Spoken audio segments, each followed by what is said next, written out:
Bonjour bien-aimés dans le Seigneur. L'importance de traiter durement l'ennemi, les pensées de l'ennemi, parce qu'il est rusé. Par le Saint-Esprit, quand tu le discernes, il faut être intransigeant. Nous prenons l'exemple de Jésus-Christ, ici dans Matthieu, quand il était en train de parler aux disciples. Pierre était acclamé du fait qu'il avait dit que tu es le Messie, face à la question du Seigneur Jésus-Christ. Qui dites-vous que je suis? Pierre a répondu, nous voyons dans Matthieu au chapitre 16. Pierre répond au verset 16, tu es le Messie, le Fils du Dieu vivant. Jésus lui dit, ah, très bien, tu es heureux Simon Pierre, fils de Jean, car ce que tu viens de déclarer, ce n'est ni la chair ni le sang qui te l'ont révélé, c'est mon Père qui est dans les cieux. Aussitôt après, le Seigneur continue à leur parler de sa mort imminente, de la manière qu'il allait être arrêté par les chefs religieux, crucifié, et après, il reviendra à la vie. Pierre qui s'élève dans la suite de la conversation, non, pareille chose ne pourra pas t'arriver.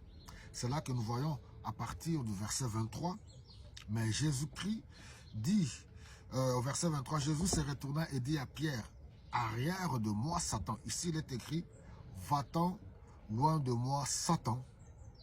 Tu es un obstacle sur ma route, car tu ne penses pas comme Dieu, mais comme les êtres humains. Face à la vie au quotidien, nous faisons face à Satan qui est déguisé, qui s'infiltre autour de nous et qui s'introduit parmi les personnes que nous côtoyons, les amis, les membres de la famille, les amis, les collègues de travail, partout. Un vrai enfant de Dieu rempli du Saint-Esprit devra avoir la capacité, le discernement de comprendre les propos tenus même par un proche. Jésus intransigeant. Il n'est pas parti avec la diplomatie pour dire non, Pierre, tu vois, ce que tu dis là, des fois dans la vie, il y a certaines choses, tu comprends, oui, directement, il a pu discerner que les propos tenus par Pierre, que c'était Satan. Il a dit, arrière de moi Satan. Et vous voyez, souvent nous passons du temps à parler, à discuter avec les gens qui sont guidés, inspirés par le diable. Ça peut être les proches, les amis, par ignorance. Bien sûr, je dis qu'il faut avoir le discernement. Je ne dis pas directement quand quelqu'un te parle directement, arrière de moi Satan. Non, non, non, je ne dis pas ça. Mais là, dans ce cas, il a dit que non, celui-là c'est le diable. Pourquoi?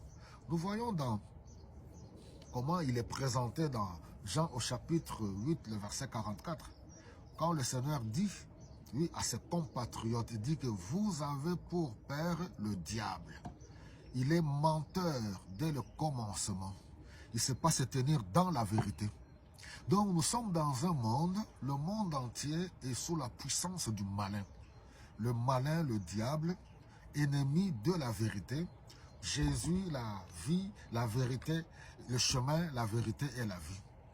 Confronté à la parole de Dieu, vous allez voir tout le temps, le père du mensonge, il vient pour s'opposer, pour empêcher, barrer la route aux élus de Dieu.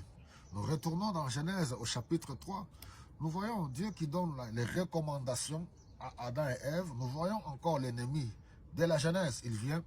Est-ce que Dieu a réellement dit? Alors, au quotidien, nous sommes confrontés à l'ennemi par des propos. Est-ce que vous pensez que? Est-ce que Jésus-Christ vraiment? Est-ce que la Bible? Alors, quand tu découvres cela, bien sûr, avec discernement, cas par cas, arrière de moi, Satan. Arrière de moi, ici il est écrit, va-t'en loin de moi, Satan, tu es un obstacle sur ma route. Ne laisse personne, ne laisse pas le diable, ne laisse pas les circonstances être un obstacle sur ta route.